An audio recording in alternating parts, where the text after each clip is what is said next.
I've grown to have a sizable affinity and respect for film, but I stopped doing my reviews because they got to be a little too taxing.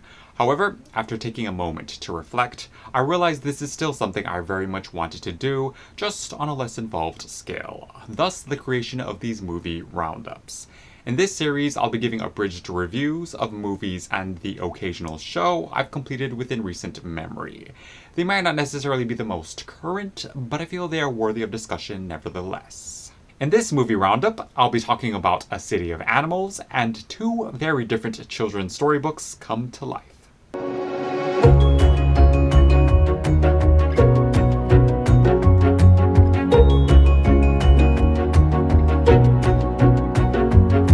An ambitious bunny becomes the first of her kind to join the police force of Zootopia, a city where predator and prey are united under one society.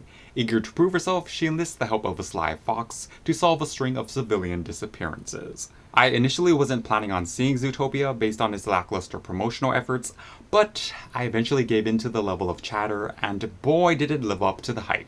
This is definitely an all-ages affair. However, I actually think adults might get more out of this than kids. Then again, throw in a bunch of talking animals and the little ones come a-flocking. In typical Disney fashion, this was technical perfection, and that heartwarming charm we all know and love was everywhere to be found. But more so than that, this offered pertinent commentary on deep-seated societal issues.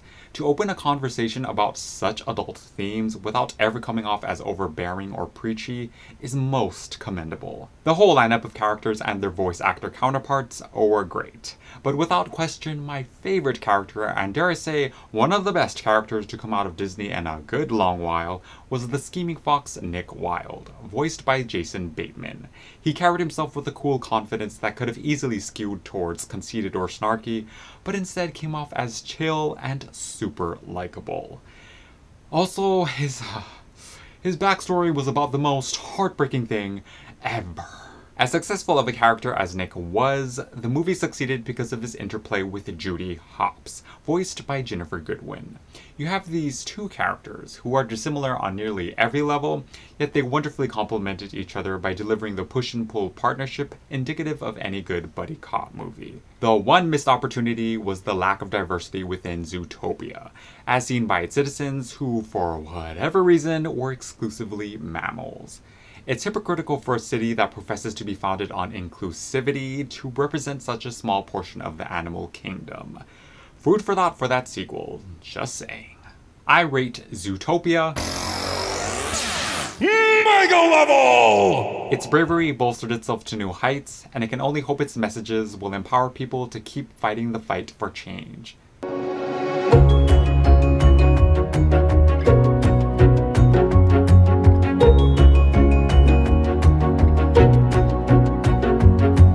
Teenagers team up with a kooky horror author to recapture his monster creations after they're unleashed from their manuscript prisons. Like many people of my generation, I grew up loving Goosebumps, so it was pretty cool to see this taste of childhood get a big budget upgrade, and more importantly, done with justice. If I could describe this movie in one word, it would be charming.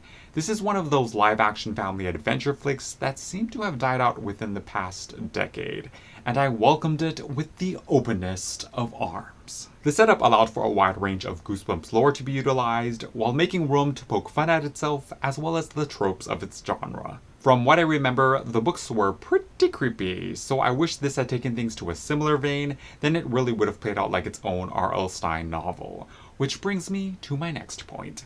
Although the film definitely had character, its focus on having mass appeal caused it to run a tad generic, which prevented me from getting totally on board. That being said, the creepy elements that were present struck a nice balance with the fun factor, so it is what it is. I rate Goosebumps Champion Level. A fun time for the entire family, and I'd even say a new Halloween staple.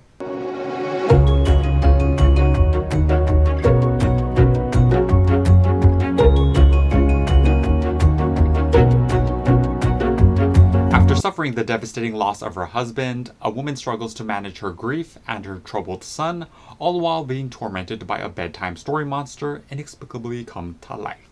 At first glance, this might appear to be a clear-cut horror flick, but it's actually more of a psychological thriller in horror packaging. It did a masterful job of creating an ominous tone that steadily intensified as this grieving mother became more and more unstable. And when I say unstable, I mean she lost her shit. And honestly, who could blame her? If there was one thing that could push any parent over the edge, yeah, it would be that boy of hers who was a serial killer in the making.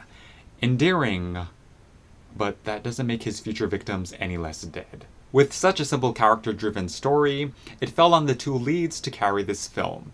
And this mother-son duo, played by Essie Davis and Noah Wiseman, rocked it out, bringing a proper amount of crazy, as well as a mutual compassion that really sold the relationship. As expertly realized as this film was, it occasionally fell short when it came to the Babadook's portrayal. I'm all for the practical approach, but at certain points I could have done with more visual impact to really drive home the fear.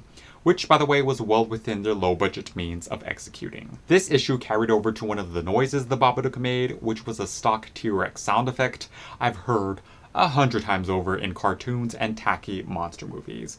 A bit of a distraction, but thankfully the strong performances were there to pick up the slack.